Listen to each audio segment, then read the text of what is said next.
This morning, we have a special CBS News and Stations joint investigation into the future of flying and how the shortage of aviation workers could be making travel headaches worse. About 1 in 4 flights have been delayed this summer amid record surge in passengers.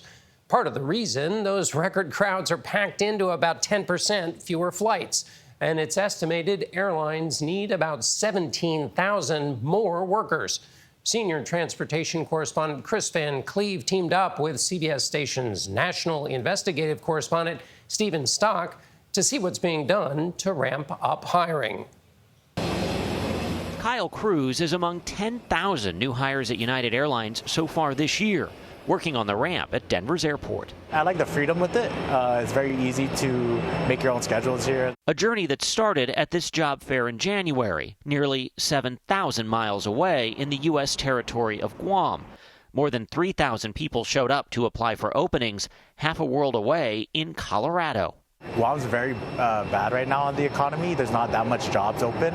That's why when United came to Guam with the job fair, a lot of people jumped on it, and there's still a lot of people that are trying to get hired by United from Guam. 450 were hired, given $25,000 signing bonuses, as well as help with moving expenses and housing.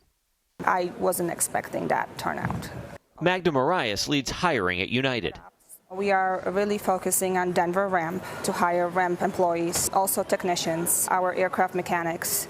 Hi, my name is Tia. Frontier Airlines is using TikTok to recruit and advertising for pilots in Australia.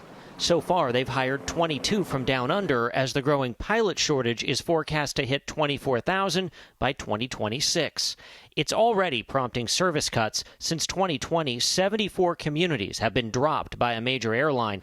But it's not just pilots that are in short supply, according to national investigative correspondent Stephen Stock. We found that the number of certified airline mechanics has dropped more than 12,000 nationwide in the last decade, making it one of the hardest aviation openings to fill.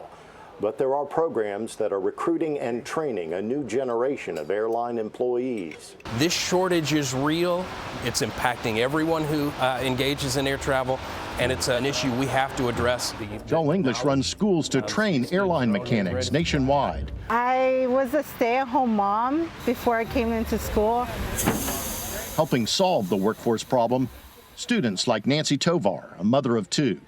They only saw me as mom cleaning and cooking at home, and now they see me as mom is going to be working on this airplane that's flying and maybe the next one. Others are recruiting even younger students like Jocelyn Bruce, flying drones at this specialty high school in Addison, Texas, dedicated to aviation. A lot of young girls, a lot of especially black women really like aviation.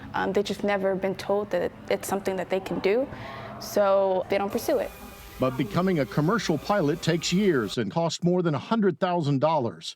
And to become an airline mechanic runs about $60,000 for a 2-year program. And there's another key shortage that's impacting flights this summer: air traffic control staffing.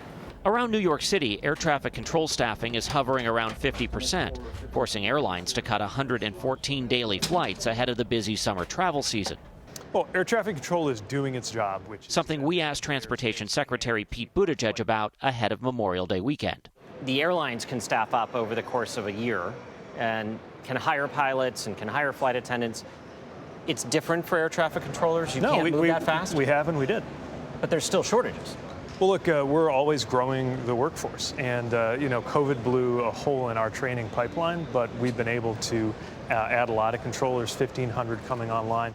Trying to keep pace with surging demand, which Kyle Cruz hopes helps his new career take off in his new home. For CBS Mornings, I'm Kris Van Cleave in Denver.